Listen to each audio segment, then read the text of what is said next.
Okay, I'm back again to do part 2 of the underbody inspection that we will do when we're processing the damage for your vehicle and documenting it. And we document everything. We measure your tire depth so that you know what condition your tires were in at the time of the accident. We look at your aluminum wheels, for instance, all your wheels, to see if they got scarred or scratched up in the process. Maybe there's an inner liner. That's what that plastic piece or fabric piece looks like there, and that might be ripped or torn. There's some more damage. This is a cross member to the frame. Okay, that's actually welded to the frame, and then this cross member is bolted right there and right there. And the sway bar, which you see right here, has marks on it as well, which more than likely means that it's damaged in some manner if it's got marks on it. That's just the way that metal works. So there's your belly shield, your aluminum belly shield, and there's your engine cross member, as I call it, transmission cross member. You can see the mount right there. That's got a rubber insert in it. It keeps the vibration down in your vehicle. That's manufactured that way. We look at your brakes, your brake lines. We're looking at all of the different systems. There's your engine cooler right there, your tranny cooler. Sorry, there's your tranny cooler. Your engine cooler is up there. That block right there. We're looking at all those areas of your vehicle to try to make sure that there's been no damage. We can see that this skid plate has been scarred. The gas tank has scratches and scars on it. These are all from going into the ditch. So we go out throughout the entire car, and like I said, we shine a light on these issues and try to get you paid properly for your claim, for your damages, prior to you even having to go to the repair center.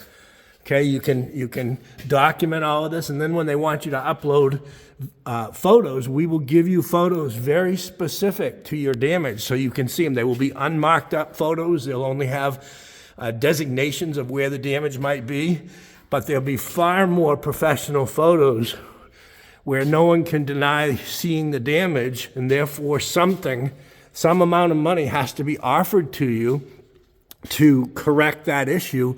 Hopefully it will be the correct amount of money to actually do the repair. You never know. Unfortunately, we see that to be a battle from time to time, and we can help you in many ways with that.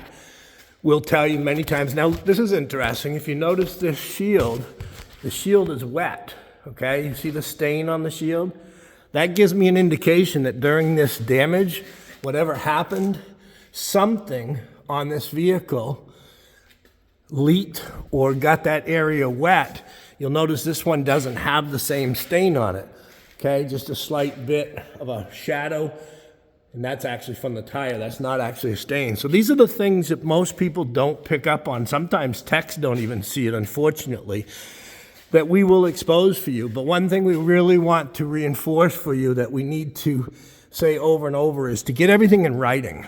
If somebody won't provide something to you in writing through hopefully email, then don't you ask yourself, are they lying to me? Are they not willing to stand by their word? Are they not willing to put into writing and document exactly what they're saying, the promises they're making, or the things they're telling you it's safe to drive? We'll put that in writing so that someone is liable for that information they gave you. Everything we do, we will do in writing. We will document it for you in writing, because we stand behind every word, in every picture, in every video, in everything we expose, we stand 100% behind.